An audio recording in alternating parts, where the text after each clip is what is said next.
Hello, my friends. Welcome back to, yes, and upside down. Welcome back to our weekly study along of the World Order of Baha'u'llah, Selected Letters by Shoghi Effendi. If you are joining for the first time, welcome, hop on in. If you want a little bit more context and information, linked below in the description, you will find some information about the Baha'i Faith, this document that we're reading that you can read along with, as well as a study guide and the playlist of all the weekly readings of this study along series leading up to today. So we're just going in consecutive order. These letters were written in the 1930s, so some of it is very specific to that place and time, the American Baha'is in the 1930s. But none of it has been cut out in this series because I believe there's layers of relevance in all of this. And linked below, you'll also find the launch video for this project, why I'm reading this, what this is, and how I believe that the spiritual solutions for all of the world's problems are embedded like gems in Baha'u'llah's teachings.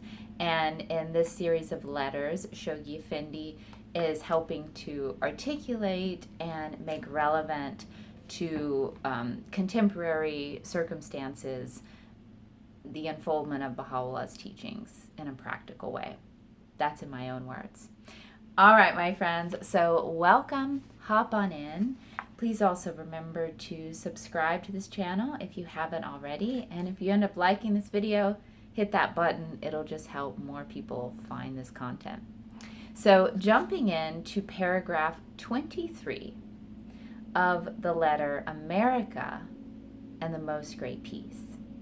Now, we just finished reading about some early challenges for the Baha'is of America, where there was ego and disunity and intentional division created. And Shoghi Effendi is going on saying, suffice it to say that at this stage of its evolution, the activities of the invincible faith had assumed such dimensions as to force on the one hand its enemies to devise fresh weapons for their projected assaults, and on the other, to encourage its supreme promoter to instruct its followers, and promoters capitalized. I think he's talking about Abdu'l-Baha, who was the center of the covenant at that time. So encourage its supreme promoter to instruct its followers through qualified representatives and teachers in the rudiments of an administration which, as it evolved, would at once incarnate, safeguard, and foster its spirit. The works of such stubborn assailants as those of Vatralaski, Wilson, Jessup, and Richardson, which, by the way, I don't know much about these guys, folks, so if you want to drop some historical information in the comments, that would be enriching for everyone.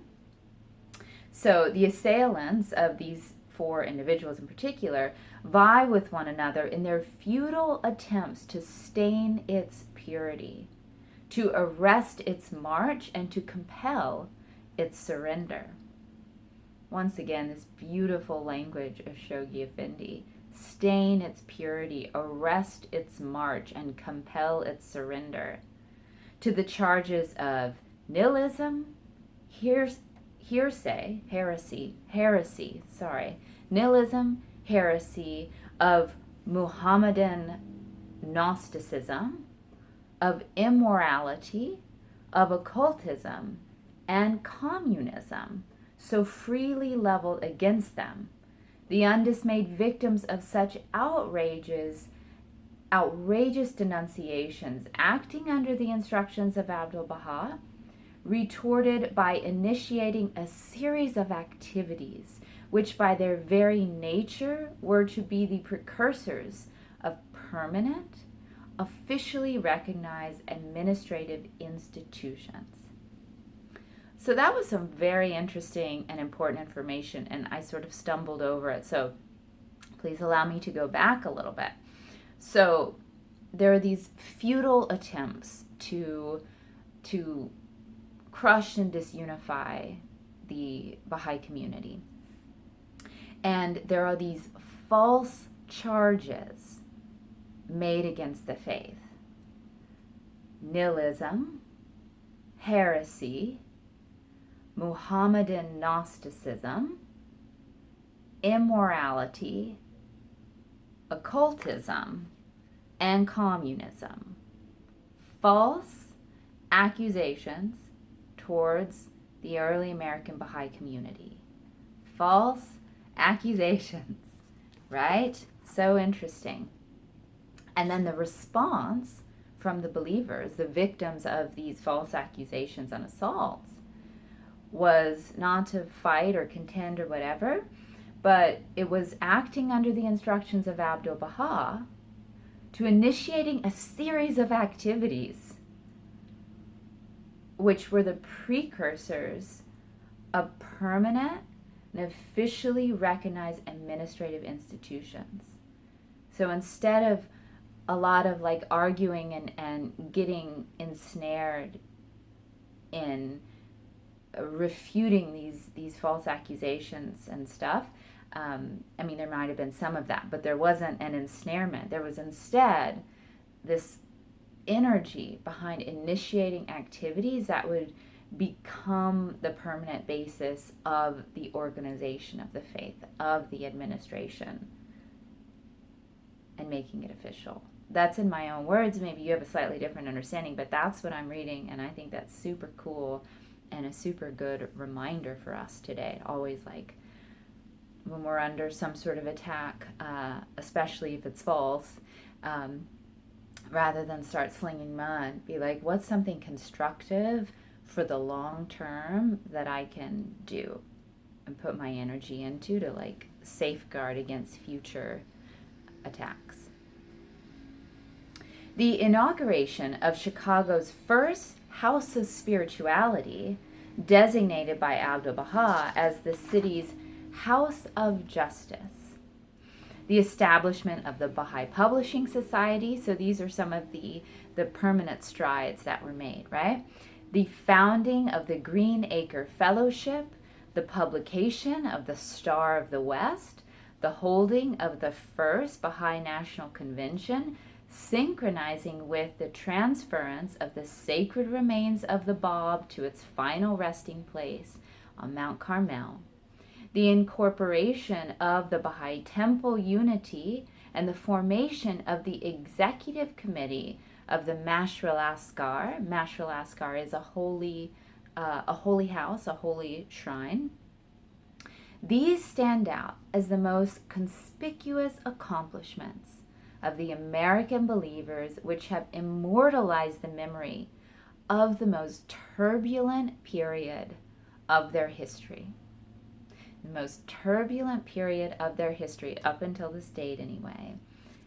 The American believers distinguished themselves by building these very sturdy and very practical institutions. This Baha'i Publishing Society, the Star of the West, forming the first local House of Justice or House of Spirituality. That's so cool. Launching through these very acts into the troublesome seas of ceaseless tribulation, piloted by the mighty arm of Abdu'l-Baha and manned by the bold initiative and abundant vitality of a band of sorely tried disciples. The Ark of Baha'u'llah's covenant has, ever since those days, been steadily pursuing its course, contemptuous of the storms of bitter misfortune that have raged, and which must continue to assail it as it forges ahead towards the promised haven of undisturbed security and peace. That's a really interesting last thought as well, that these assails and misfortunes will continue, but the community must forge ahead towards the promised haven. So it's like he didn't promise that the trials and tribulations would continue, but he said that they would, right? He says they must continue to assail it, but he promises a haven of undisturbed peace and security as we keep pushing forward. Keep pushing forward. And also, if you noticed, at the beginning of today's reading, he referred to an invincible faith, and faith capitalized, so Baha'u'llah's faith. Really beautiful, you guys. Well, please write down any thoughts, comments, questions, historical facts or research or resources or whatever that you want to put in the comments. I love reading it, and it really does enrich the study, and I do want this to be as interactive as possible. We are pushing towards 1,000 subscribers on my channel, which will allow me to actually do these live so we can interact some more, which would be super groovy. So once again, remember to subscribe. Feel free to share in your Facebook groups or on your Facebook page with your community if you want other people to subscribe and join the study. These videos are released every Friday, 2 p.m. And yeah, so until next time, my friends, I wish you the best for playing your unique part in this special and incredible day and age and making this world a better place. I'll catch you next time. Bye-bye.